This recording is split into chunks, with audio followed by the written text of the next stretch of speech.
اس نے جتنے بھی مسلمانوں کے مدارس تھے جن میں دنیا کی تعلیم بھی تھی، یہ تو تھا ہی نہیں نا کہ دین الگ اور دنیا الگ، یہ تو تھا ہی نہیں، یہ تو سیٹ اپ انگریز کے آنے کے بعد شروع ہوا ہے. اس نے سارے مدارس کر دیے، تو پھر علماء نے دین کی تعلیم کو بچانے کے لیے کوشش کی کہ بھئی ڈاکٹر تو لوگ بن رہے ہیں، انجینئر تو بن رہے ہیں، علماء بننا بالکل ہی ختم ہو جائیں گے. تو اس لیے ایک تعلیم کو فوکس کیا گیا. وہ ایک وقتی ضرورت تھی، اس زمانے کے لحاظ سے وہ بالکل ٹھیک تھا، لیکن وہ اصل نہیں تھا. مسلمانوں کی جتنے بھی دینی ادارے ہمیشہ سے رہے ہیں، صدیوں سے، دین دنیا کو کبھی بھی الگ پڑھایا ہی نہیں گیا ہے. کبھی بھی ایسا نہیں ہے کہ جی اس چھت کے نیچے عالم بنے گا اور سائنسدان اس چھت کے نیچے پیدا نہیں ہوں گے، ایسا تھا ہی نہیں. یہ گورے کے آنے کے بعد ہوا ہے. ٹھیک. اب یہ ہے کہ اس کا نقصان کیا ہوا کہ علماء کی دنیا ایک بالکل الگ ہو گئی اور مسٹروں کی دنیا بالکل ایک الگ ہو گئی. جب آپ اس دنیا سے ہی کٹ گئے ہیں تو آپ کو اس دنیا کی پھر ضرورتیں بھی آپ کی نظر میں نہیں ہیں. یعنی یہ کہنے لیں کہ ملا کی طور مسجد سے گھر تک وہ ایک حد تک ضرورت تھی. علماء نے اپنا بڑا کردار ادا کیا دین کو بچانے میں، لیکن جو سائیڈ ایفیکٹ تھے وہ بہرحال ہوئے اور وہ اب تک ہیں. سائیڈ ایفیکٹ یہ دنیا کا پتہ ہی نہیں کہ دنیا میں ہو کیا رہا ہے، سوائے چند علماء کے جو بڑے حضرات ہیں جنہوں نے دنیا میں ٹریولنگ بھی ہے جن کی. تو ہماری کتابوں میں الحاد کے خلاف بھی کام ہے اور اسلام پہ اٹھنے والے اعتراضات کے جوابات بھی، لیکن وہ آج کے حساب سے نہیں ہے. ان سے مدد تو ملے گی ہمیں، لیکن آج ہم نے اس کو جدید انداز میں لوگوں کے سامنے پیش کرنا ہے. تو یہ بہت بڑا نقصان ہوا جس کی تلافی کی ضرورت ہے. بالکل آپ نے درست فرمایا. میں ایک چیز اپنی کلاسز میں عام طور پہ کہا کرتا ہوں کہ نالج جو ہے یہ جس طرح سے اس کی ایک ایکسپوننشل گروتھ ہوئی ہے، یہ انسانی تاریخ میں اس سے پہلے کبھی نوٹ نہیں کیا گیا. یعنی ہم اگر دیکھیں مثال کے طور پہ کہ 15ویں اور 16ویں صدی میں کوئی بہت زیادہ ہمیں واضح فرق نظر نہیں آتا، سوائے وار فیئر کے کچھ نئے جدید آلات وغیرہ آ گئے، اور ایسے 16ویں سے 17ویں تک ہمیں کچھ چینجز نظر آئے. That's fair enough. لیکن اگر اس کو ہم دہائیوں پہ اگر ہم تقسیم کریں تو وہ فرق بہت کم ہوتا تھا. یعنی کہ 1940 اور 1950 کی دہائی میں بہت کم فرق تھا، 60 اور 70 کی دہائی میں کم فرق تھا. لیکن 2000 اور 2010 میں بہت زیادہ فرق تھا. 2010 اور 2020 میں بہت زیادہ فرق تھا، اس لیے کہ نالج نے جمپ کرنا شروع کیا اس طرح سے کہ اس سے پہلے کبھی نہیں ہوا. تو آپ سمجھتے ہیں، میری کم سے کم یہ رائے ہے کہ ہم سے ٹائمنگ تھوڑی سی مس میچ ہوئی کہ درس نظامی جب بنا تو اس زمانے کے حساب سے تو بالکل ٹھیک تھا کہ ہم ایک ایسی چیز بنائیں جو ہمیں وقت کے ساتھ ہم آہنگ کرتے. سو مچ سو کہ ایون جو تاج محل کا جو ڈیزائنر تھا اس نے بھی درس نظامی کیا ہوا تھا اور اپنا انجینئرنگ نالج وہ یوز کیا جو اس نے درس نظامی سے سیکھا ہوا تھا. لیکن جب یہ اس طرح کی ایکسپوننشل جمپس شروع ہوئے نالج میں، تو شاید ہمارا مدرسہ اس کو جج نہیں ٹھیک طرح سے نہیں کر سکا، اپ ڈیٹ خود کو نہیں کر سکا، اور 10-20 سال میں ایک ایسا فرق آ گیا کہ اب مدرسہ جو یعنی کہ آج کے 20 سال کے جو 2000-2001 میں بچہ پیدا ہوا ہے اس کو کنونس کرنا تھوڑا سا مشکل ہو گیا، انلیس کہ وہ خود جا کے مدرسے کو دیکھے. آپ کی کیا رائے ہے اس بارے میں؟ بالکل 100% آپ نے درست کہا. میں بھی جب حج سے آ رہا تھا نا تو میرے ساتھ ایک صاحب بیٹھے ہوئے سیٹ پہ، وہ بھی حج کر کے آ رہے تھے. تو مجھے وہ کہنے لگے مولوی صاحب، میں تھوڑا سا اعتراض کرتے ہوئے گھبرا رہے تھے کہ میں نے کہا آپ کریں کھل کے اعتراض. کہتے ہیں میں چائنا میں تھا، کہتے ہیں پہلے تو میں نے الحاد کے بارے میں اور اسلام پہ جو اعتراضات ہوتے ہیں ان کے بارے میں کبھی سوچا ہی نہیں تھا، کیونکہ پاکستان میں تو کوئی بھی اعتراض نہیں کرتا. تو میں جب چائنا گیا تو میں نماز پڑھ رہا تھا، ایک چائنیز نے آ کے مجھے کہا یہ تم کیا کر رہے ہو؟ تو کہتے ہیں میں نے کہا کہ مجھے بڑا بہترین موقع مل گیا اس کو اسلام سمجھانے کا، اور اب یہ مسلمان ہو جائے گا. تو میں نے کہا ہم ایک خدا کی عبادت کرتے ہیں. تو اس نے کہا کہ اس خدا کے ثبوت کی کیا دلیل ہے تمہارے پاس؟ کہتے ہیں میں نے کہا کہ تمہارے پاس کیا دلیل ہے کہ وہ نہیں ہے؟ کہتے ہیں وہ چائنیز نے کہا کہ میرے پاس نہ تو ہونے کی دلیل ہے نہ ہونے کی دلیل ہے، تو مجھے اس سے کوئی غرض ہی نہیں ہے. جب تک ہونے کی دلیل نہیں ہوگی میں فری ہوں. آپ کے پاس کیا دلیل ہے؟ تو کہہ رہے میں وہیں چپ ہو گیا. تو کہہ رہے اس کے بعد سے میرے اندر ایک ایسا ہلچل پیدا ہوئی اور میں الحاد کی طرف آہستہ آہستہ مائل ہونے لگا. پھر آپ جیسے لوگوں کو انہوں نے سنا ہوگا، پڑھا ہوگا، بہرحال وہ دوبارہ انسان کے بچے بن گئے الحمدللہ. تو یہ سمجھنا چاہیے ہمارے اہل علم حضرات کو، ہمارے دینی مدارس کو، کہ اب ٹریولنگ بہت آسان ہو گئی ہے. پہلے کون چائنا جاتا تھا؟ آپ کو پتہ ہے چائنا جائے گا بھی تو پورے ایک گروپ کی شکل میں 100-50 اس کے ساتھ مسلمان ہوں گے، تہجد گزار ہوں گے. وہاں جائے گا پتہ نہیں کہ ہوٹل میں چائنیز کے ساتھ تھوڑی رہے گا، وہ کوئی بھی اعتراض نہیں کرے گا اس کے اوپر. اب تو ٹریولنگ اتنی آسان، اور سوشل میڈیا نے تو گلوبل ولیج بنا دیا نا دنیا کو. وہ تو اب لوگ کھل کے اعتراضات بھی کر رہے ہیں، کھل کے سوالات بھی کر رہے ہیں. اب ایک بہت بڑی یلغار ہے. تو اس کے حساب سے نصاب کو مینج کرنا پڑے گا, اس میں تبدیلیاں کرنی پڑیں گی. ایک اعتراض نہیں ہے, بہت سارے اعتراضات ہیں, اور اس کو آج کے اسلوب میں پڑھنے کی ضرورت ہے اور آج کی زبان میں ڈیلیور کرنے کی ضرورت ہے. ایک بہت بڑا فرق ہمارے ہاں دینی مدارس میں اور عام طبقے میں یہ ہے کہ دونوں کی زبانیں میچ نہیں کر, میں بھی اس میں داخل ہوں, زبان ہی میچ نہیں کر رہی نا دونوں کی. وہ ٹھیٹ عربی میں سارا سلیبس ہے ان کا علماء کا, اور اردو میں عربی کے الفاظ کی پھر بھرمار ہوتی ہے. میں اکثر اس موقع پر ایک بات سناتا ہوں, میں جامعۃ الرشید میں درس قرآن کی ٹریننگ بھی دیتا رہا ہوں. تو ایک طالب علم کو جو عالم بن چکے تھے, دورہ حدیث کر چکے تھے, ان کو میں درس کی ٹریننگ دے رہا تھا. انہوں نے درس قرآن کے دوران کہا کہ ہمارے اس آیت سے ہمیں پتہ چلتا ہے کہ ہمارے اقوال و افعال میں تضاد نہیں ہونا چاہیے. میں نے درس کے بعد ان سے کہا, میں نے کہا یار اتنی گاڑی اردو, آپ اقوال و افعال, آپ یوں کہو کہ ہمارے کاموں میں اور ہماری باتوں میں ٹکراؤ نہیں ہونا چاہیے. میں نے پھر ان کو مثال دی, میں نے کہا قائد اعظم کا ایک مشہور قول ہے, کام کام اور بس کام. میں نے کہا اگر قائد اعظم آپ والی زبان استعمال کرتے تو کہتے افعال افعال اور بس افعال. تو میں نے کہا افعال کو جو ہے نا کام کہتے ہیں اردو میں. تو خیر وہ بڑے خوش ہوئے. تو یہ تو ایک مثال ہے, یہ بھی بہت بڑا فرق ہے گیپ کا, یعنی گیپ کا کی بہت بڑی وجہ ہے یہ کہ جو زبان ہمارے ہاں مدارس میں انگلش اگر سکھائی بھی جا رہی ہے تو وہ نہیں ہے. بہت دنیا بہت آگے جا چکی ہے, بہت بعد میں جا کے ایسی چیزوں کے بارے میں سوچ رہے ہیں جو ہمیں 50 سال پہلے سوچ لینے چاہیے. تو انگلش بین الاقوامی زبان بن چکی ہے. اچھا سوری میں بات کاٹ رہا ہوں آپ کی. اس کا ایک بہت بڑا نقصان یہ بھی ہے کہ سورس آف نالج جو ہے نا, بہت سے حضرات کو وہ سورس آف نالج ہی ٹھیک نہیں ہے ان کی, کیونکہ نالج زیادہ تر 99% وہ 99 تو شاید میں نے زیادہ کہہ دیا, لیکن کم از کم 60-70% تو انگلش میں ہے, یوٹیوب پہ بھی اور فیس بک پہ بھی اور جتنی بھی اوتھینٹک ویب سائٹس ہیں. جی بالکل ایسا ہی. اردو میں تو نہیں ہے زیادہ تر جو ریسرچ ہے. تو اس کا بھی بڑا نقصان یہ ہوتا ہے کہ ابھی دیکھیں کووڈ جب آیا کورونا, تو کیسے دینی طبقے میں کھلبلی مچی ہوئی تھی, ڈاکومنٹ پیش کیے جا رہے ہیں دینی چینلوں میں کہ یہ یہودیوں کا ایک پورا پلان ہے. بھائی یہ ڈاکومنٹ صحیح ہے یا نہیں ہے, کس سے بیٹھ کے یہ نقشے بنائے ہیں. تو اس طرح کی ابھی اج میں ایک صاحب مجھ سے الجھ پڑے, امریکہ سے آئے تھے, وہ اچھے یعنی دیندار آدمی تھے, اور میں نے کہا انسان نے چاند پہ جب قدم رکھا, انہوں نے کہا چاند پہ قدم رکھا ہی نہیں ہے انسان نے. میں نے کہا کیا باتیں کر رہے ہیں یار. کہہ رہے نہیں پوری, اچھا اتنی بڑی داڑھی ان کی ماشاءاللہ. کہہ رہے نہیں امریکہ نے جھوٹ بولا. میں نے کہا جھوٹ کیسے بول دیا, جاپان کو بھی الو بنا دیا, فرانس کو بھی الو بنا دیا, اس نے رشیا کو بھی الو بنا دیا, آپ کو سمجھ میں کیسے. بہت زیادہ یعنی یوں سمجھیں کہ نالج جن ذریعے سے حاصل کی جاتی ہے, جب وہ ذرائع ہی آپ کے پاس نہیں ہے, جی بالکل, تو آپ کو صرف وہ ہے نا کتاب دیکھ کے. مجھے یاد ہے میں بچپن میں ایک دفعہ کسی نے مجھے کہا کہ شرعی مسئلہ پوچھا, میں نے کہا یہ جائز نہیں ہے. انہوں نے کہا کسی کتاب میں لکھا ہوا ہے. میں نے کہا ہاں لکھا ہوا ہے. مجھے ان پہ ہنسی اس لیے آ رہی تھی کہ کتاب میں لکھا ہونا تو کافی نہیں ہے نا, میں خود کتاب لکھ کے اس کے اندر لکھ دوں, لیکن عوام کے لیے اتنا کافی ہے کہ جی کتاب میں لکھا ہوا ہے. تو ہمارے یہاں ریسرچ کے لیے اتنا کافی ہے کہ جی نیٹ پہ ایک ویب سائٹ میں میں نے دیکھا ہے. جی ایبسولوٹلی, بالکل ایسا ہی ہے. دیکھیں میں جو ایز اے لیکچرر جب میں یونیورسٹی آف بیڈفورڈ شائر میں پڑھاتا تھا, تو اس میں میرا ایک سبجیکٹ جو تھا وہ ریسرچ کا بھی ہوتا تھا کہ ریسرچ کیسے کی جاتی ہے. اور میری چونکہ اپنی کوالیفیکیشن جو ہے وہ انفارمیشن سائنٹسٹ کی ہے, تو انفارمیشن سائنٹسٹ کو ریسرچ کے لیے ویسے بہت زیادہ اس کے لیے یہ ایک بڑی کارآمد چیز ہوتی ہے. تو اب ویسٹ میں یعنی کہ جو ہمارا سلیبس جو ہوتا تھا, جو ہم پڑھاتے تھے, کہ ایک ریسرچ کر کے آپ کوئی بھی نتیجہ نکال سکتے ہیں. حالانکہ ایک ریسرچ جب کی جاتی ہے تو اس کی روشنی میں ہمیں جو انفارمیشن ملتی ہے اسے ہم کہتے ہیں کہ یہ نتیجہ ہے, دنیا تک ہم نے پہنچا دیا. لیکن وہ اس قدر ایڈوانس وہاں پہ لوگ ہو چکے ہیں کہ وہ نتیجہ پہلے طے کر کے کہ اس ریسرچ کے ذریعے ہم نے نتیجہ دنیا کو یہ دینا ہے, اور اس سے پھر میتھڈولوجیز ڈیوائز کی جاتی تھی, کوسچنز ایسے فریم کیے جاتے تھے کہ جواب اپنی مرضی کا ملے.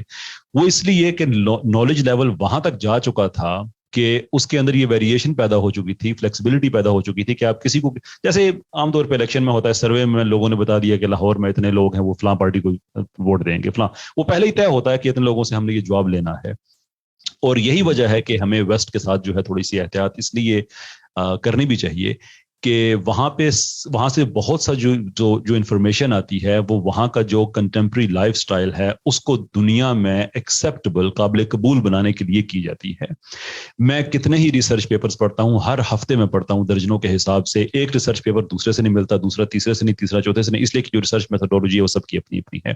تو اس حوالے سے ہمیں کچھ محتاط تو رہنا چاہیے, اور یہی وجہ ہے کہ جو گیپ نالج کا بنتا ہے آپ کو ایک کام ضرور کرنا چاہیے. سوری بات کاٹ رہا ہوں میں, کہ ہمارے مدارس میں اس طرح کے لیکچر آپ تیار کریں کہ ریسرچ کے اصل ذرائع, جی ضرور, ریسرچ جو ہے نا کیسے کی جاتی ہے, یہ ایک بہت اہم ترین ٹاپک ہے جو پڑھانے کی ضرورت ہے. ریسرچ کیسے کی جاتی ہے, جی بہت زیادہ مس گائیڈ لوگ, یعنی اخلاص کے ساتھ جب آپ کسی کو گمراہ کرتے ہیں نا تو بہت زیادہ گمراہ کرتے ہیں. جب آپ نے ایک ریسرچ کی نیٹ سے اور آپ سمجھ رہے ہیں اس کو صحیح, اور جب آپ پبلک میں اس کو ڈیلیور کرتے ہیں اور آپ عالم بھی ہیں, آپ کا ایک لوگ سنتے بھی ہیں, تو آپ اخلاص کے ساتھ پھر گمراہ کرتے ہیں. تو یہ بہت اہم بات ہے.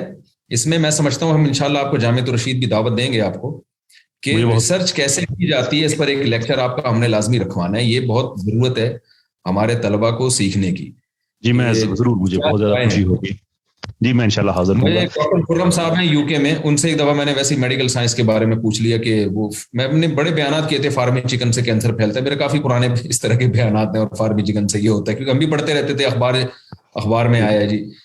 تو میں نے ان سے ایک دفعہ پوچھا, میں نے کہا جی یہ کیا ہے؟ انہوں نے کہا یار ایسی کوئی ریسرچ نہیں ہے. پھر میں نے کہا ڈاکٹر صاحب ریسرچ کا کیا مطلب ہے؟ انہوں نے بتایا پھر کہ میڈیکل سائنس میں ریسرچ کی ڈیفینیشن کیا ہے, کیسے ریسرچ کی جاتی ہے. تو میں حیران ہو گیا کہ یار ہم کیا کدھر بیٹھے ہوئے ہیں. تو آپ کا انشاءاللہ لیکچر ہم ارینج کروائیں گے. میں ضرور, میں انشاءاللہ, مجھے بہت زیادہ خوشی ہوگی اس چیز کی, اور میں آپ کو شکریہ بھی ادا کرتا ہوں, آپ نے اتنی عزت بخشی. دیکھیے میں پاکستان میں ایک ایتھیسٹ, پاکستانی ایتھیسٹ ہے ایکس کرسچن, اس سے میری ایک ڈبیٹ ہوئی جس میں مجھے ایگزیکٹ آئیڈیا تھا ڈبیٹ سے پہلے کہ مجھے کیا کیا سننے کو ملے گا. اور اس کی وجہ یہی تھی کہ جو ریسرچ کے حوالے سے آپ نے جو پرابلمس بتائے ہیں کہ وہ پاپولر ویب سائٹس پہ جا کے جو انفارمیشن ہے وہ ساری کی ساری سامنے رکھ دینی ہے. اور میں نے وہاں پہ 15 حوالے دیے تھے سائنٹیفک پیپرز کے, جن میں سے 12 صرف ہیومن فاسلز پہ تھے. اور میں نے یہ حوالے دینے سے پہلے کہا تھا کہ ایک میڈیا لیول کی انفارمیشن ہوتی ہے اور ایک ایکچوئل سائنٹیفک ریسرچ ہوتی ہے. وہ جو ایکچوئل سائنٹیفک ریسرچ ہے وہ میڈیا لیول پہ نہیں آتی, یہ اگر آتی بھی ہے تو بڑی ڈسٹورٹ ہو کے آتی ہے, اور عام طور پہ عوام وہیں سے وہ لے لیتے ہیں. اور ہمارے خیر جو پاکستانی جو ایتھیسٹ ہے وہ تو ویکیپیڈیا اور اس طرح کی باتوں سے آگے, وہ تو خیر آگے ویسے بھی نہیں جاتے. تو یہ بالکل آپ کی بات ٹھیک ہے کہ جو ریسرچ کی کوالٹی ہے جب ہم اس کو صحیح سمجھیں گے تو پھر ہم حقیقی معنوں میں آگے بڑھ سکتے ہیں. ایک بات آگے آپ نے کہی تھی, اس میں اپنی آواز بھی میں شامل کرنا چاہوں گا ان صاحب کے حوالے سے کہ جنہوں نے کہا کہ وہ چاند پہ ہم نہیں گئے ہیں. دیکھیے میں عام طور پہ اپنے لیکچرز میں یہ بات, میں نے ایک سے زیادہ مرتبہ کہی ہے یہ بات, خیر کہ ہمارے ویسٹ کے ساتھ 2 ایکسٹریمز کے ریلیشن شپ بن گئے ہیں. ایک یہ ہے کہ جو ویسٹ نے کہا ہے وہ ٹھیک ہی ہے, اور دوسرا یہ ہے کہ جو ویسٹ نے کہا ہے وہ غلط ہی ہے. میں اس کو انالوجی کے طور پہ میں اس کو اس طرح سے میں ایکسپلین کرنے کی کوشش کرتا ہوں کہ اگر کسی انسان نے زندگی میں کبھی جوتا نہیں پہنا اور زندگی میں پہلی بار اس نے کسی کو دیکھا جس نے جوتا پہنا ہوا ہے, تو اب اگر وہ یہ فیصلہ کر لے کہ چونکہ یہ فلاں آدمی نے جوتا پہنا تھا اس لیے میں نہیں پہنوں گا, تو بھی وہ نقصان میں رہے گا. اور اگر ہو بہو اس کو کاپی کرنا شروع کر دے, یہ دیکھے بغیر کہ اس کا پاؤں جو ہے اس کا سائز 10 ہے, اس کا اپنا جو ہے وہ 7 ہے, تو وہ کوشش کرے یا اس کا 10 ہے اس کا 7 ہے کہ وہ جوتا میچ ہی نہ کرے, اور پھر اسے چلنے میں دقت ہو, تو جوتا پہن کے بھی اس کو دقت ہو رہی ہے. تو یہ طریقہ ٹھیک نہیں ہے. بہتر طریقہ یہ ہے کہ وہ ضرور انسپریشن لے کہ مجھے جوتا یہ چاہیے, لیکن وہ اس کی فٹنگ اس کے اپنے پاؤں کے حساب سے ہونی چاہیے. یہ ایکسٹریم بھی ٹھیک نہیں, وہ بھی ٹھیک نہیں. تو ویسے سے ہم بہت کچھ سیکھ سکتے ہیں, لیکن اس کو پھر اپلائی کرنا, کانٹیکسچولائز کرنا جو ہماری سوسائٹی ہے اس پہ.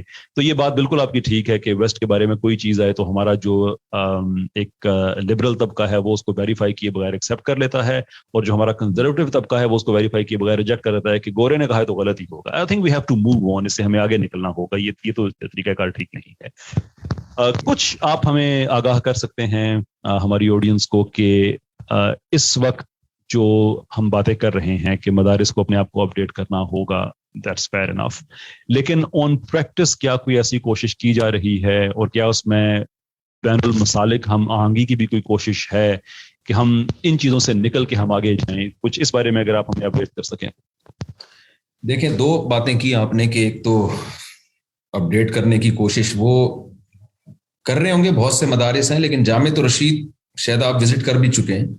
جی جامعۃ الرشید تو اس کی بہت زیادہ کوشش کر رہا ہے, اور اس پہ سلیبس بھی چینج کیا ہے، ابھی آپ کو پتا ہے بورڈ بھی نیا بنا لیا جامعۃ الرشید نے. اور میرے اپنے شاگرد میں آپ کو بتاؤں پاکستان نیوی میں کمیشن آفیسر بھرتی ہوئے ہیں. ظاہر ہے ان کو کیا پڑھایا گیا ہوگا، آپ خود سوچیں کہ وہ نیوی نے ان کو ایکسیپٹ کر لیا. میرے اپنے شاگرد ہیں، عالم ہیں. تو میرے شاگردوں میں MBBS ڈاکٹر بھی ہے. تو جامعۃ الرشید تو یہ 15-20 سال سے اس کوشش میں لگا ہوا ہے کہ بھئی زمانے کے لحاظ سے اپڈیٹ کیا جائے اپنے آپ. تو دیگر مدارس بھی یقیناً کر رہے ہیں. ظاہر ہے ہم نے پوری دنیا تو گھوم کے نہیں دیکھا، نہ پورا پاکستان میں نے دیکھا ہوا ہے، اور بھی ہمیں اطلاعات ملتی رہتی ہیں. اسلام آباد میں فلاں مدرسہ ہے، وہاں کچھ تبدیلی ہے. پھر تبلیغی جماعت والوں کے جو مدارس ہیں ان کا نصاب ویسے ہی پہلے سے ہی تھوڑا چینج ہے. وہ ایز اٹ از درس نظامی والا نہیں، وہ عربی کو بھی فوکس کر رہے ہوتے ہیں کافی زیادہ کہ عربی بولنا ہے. تو چینجنگ ہے. اب عوام کے پاس اختیار ہے، وہاں جائے لوگوں کے پاس اختیار ہے. یعنی وہ جمود جو پہلے ہوا کرتا تھا وہ الحمدللہ اب نہیں ہے. ایسا جمود نہیں ہے، چینجنگ آ رہی ہے. تو آپ جیسے لوگ جب بار بار وزٹ کریں گے اور سجیشن دیں گے تو انشاءاللہ اور زیادہ چینجنگ آئیں گی. پھر اس میں اپنے وزٹ کے حوالے سے میں ایک چیز وہ بتا دیں کہ آپ نے جو جامعۃ الرشید کے لیے جو الہاد پر جو ایک پریزنٹیشن تیار کی ہے، تھوڑا سا انٹروڈکشن آپ نے اس کا بھی کرانا ہے. پہلے میں آپ کے دوسرے سوال کا جواب دے دوں کہ مختلف مسلکوں کو جوڑنے کے لیے کیا کیا جا رہا ہے. لیکن یہ جو مسلک ہے نا، یہ نبی صلی اللہ علیہ وسلم کے دنیا سے جانے کے بعد ہی وجود میں آ گئے. تو یہاں بھی دو انتہائیں ہیں. جیسے آپ نے کہا نا کہ ایک ویسٹرن کلچر کو ایز اٹ از لے لینا یا اس کے ہر چیز میں اس کی نفی کر دینا، یہ دونوں بے اعتدالی ہیں. تو ایسے ہی ایک بے اعتدالی یہ ہے کہ آپ مختلف مسلکوں کو جوڑنے کے لیے آپ نے کوئی باؤنڈری نہیں ہے، آپ اس باؤنڈری کو شرعی حدود ہی کو کراس کر دیتے. مثلا اسلام کا عقیدہ توحید ہے، بے شک. اب توحید ہی میں کمپرومائز کر لیں گے تو بچے گا کیا ہمارے پاس؟ نہیں، ظاہر ہے عقیدہ توحید میں تو کوئی کمپرومائز نہیں ہو سکتا. اسی طرح جو 5 نمازیں فرض ہیں، رمضان کے روزے ہیں، جو بیسک چیزیں ہیں، اگر کوئی فرقہ کوئی مسلک ایسا ہے آپ کی ان بیسک چیزوں کا انکار کرتا ہے تو اس کے ساتھ ایسا کمپرومائز نہیں ہو سکتا کہ ہم اس کو بھی اہل سنت والجماعت میں داخل کر لیں اور اس پہ بھی ہم فضائل سنانا شروع کر دیں. یہ کمپرومائز پھر غلط ہو جائے گا. دوسرا اختلاف وہ ہے کہ جو اجتہادی اختلاف ہے، جیسے فقہا کا اختلاف تھا جو آج بھی چل رہا ہے. نماز میں امام کے پیچھے فاتحہ پڑھنی ہے نہیں پڑھنی ہے، رفع الیدین کرنا ہے نہیں کرنا ہے، روایات ادھر بھی ہیں ادھر بھی ہیں، کسی نے اس کو ترجیح دی. یہ اختلاف ہمیشہ سے رہا ہے، صحابہ میں بھی تھا. اس میں اپنا ظرف بہت وسیع کرنے کی ضرورت ہے. ابھی ہم حج پہ گئے تھے، میرا پہلے بھی الحمدللہ حرمین کئی بار سفر ہوا. ایک ہی صف میں ایک آدمی ہاتھ چھوڑ کے نماز پڑھ رہا ہے، دوسرا ہاتھ باندھ کے پڑھ رہا ہے. جو باندھے میں کسی نے یہاں باندھا ہوا ہے، کسی نے یہاں باندھا ہوا ہے، کوئی رفع الیدین کر رہا ہے، کوئی نہیں کر رہا. کسی کو فرصت ہی نہیں ہے کسی کو چھیڑنے کی. ٹھیک تو وہاں قطر سے ہمارے ایک دوست ملنے کے لیے آئے مجھ سے، وہ سلفی تھے، اہل حدیث تھے.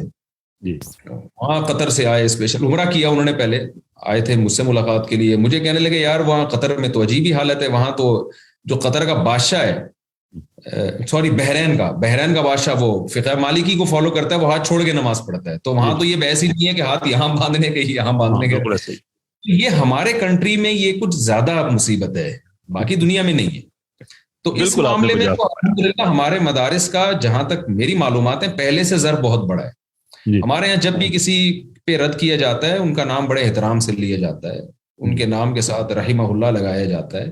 تو مدارس میں تو یہ چیز سکھائی جاتی ہے. لیکن مدارس میں کچھ طلبہ جب فارغ ہوتے ہیں مناظر بن جاتے ہیں. وہ جو مناظر بنتے ہیں تو پھر ان کا ایٹیٹیوڈ جو ہے وہ ظاہر ہے چیلنج بازیاں، اور تو میں منہ کالا کر دوں گا اگر یہ حدیث ضعیف ثابت کر کے دکھتی جوتوں کا، اس سے پھر جو ہے نا وہ پھیلتی ہے نفرتیں آپس میں. تو یہ الحمدللہ پہلے سے ہے مدارس میں، اور اس میں اب مزید امپروومنٹ ہو رہی ہے. آپ کو پتہ ہے پاکستان میں جو حالات 15-20 سال پہلے جس طرح مار دھاڑ چل رہی تھی مختلف فرقوں میں، وہ الحمدللہ اتنی شدت الحمدللہ اب نہیں ہے. تھوڑا سا لوگ سمجھنے لگے ہیں کہ یار یہ ان سے علاوہ اور بھی غم زمانے میں محبت کے سوا یہ تھوڑا سا لوگ سمجھنے لگے ہیں. بے شک، بالکل آپ نے بجا فرمایا. اور میں اپنا تجربہ میں ساتھ میں شیئر کر دوں کہ ہم یونیورسٹی میں جب میں پہلے پڑھتا تھا، جیسے میں نے عرض کیا کہ میں نے پڑھا بھی بیڈفورڈ شائر سے اور پڑھایا بھی زیادہ میں نے وہیں پہ ہی ہے. تو ہمارے ایک جو یونیورسٹی کی مسجد تھی وہ ہمیں ایلوکیٹ کی گئی، تو اس میں ظہر سے لے کر رات گئے تک کوئی نہ کوئی نماز چلتی ہی رہتی تھی. ان کے ظہر کا ٹائم کیکن ہوا تو 2 لوگ آئے، کوئی ادھر سے آیا ادھر سے آیا، جماعت کرا لیں، ہاں جی کرا لیں جی. انہوں نے ظہر شروع کر دی. اس کے بعد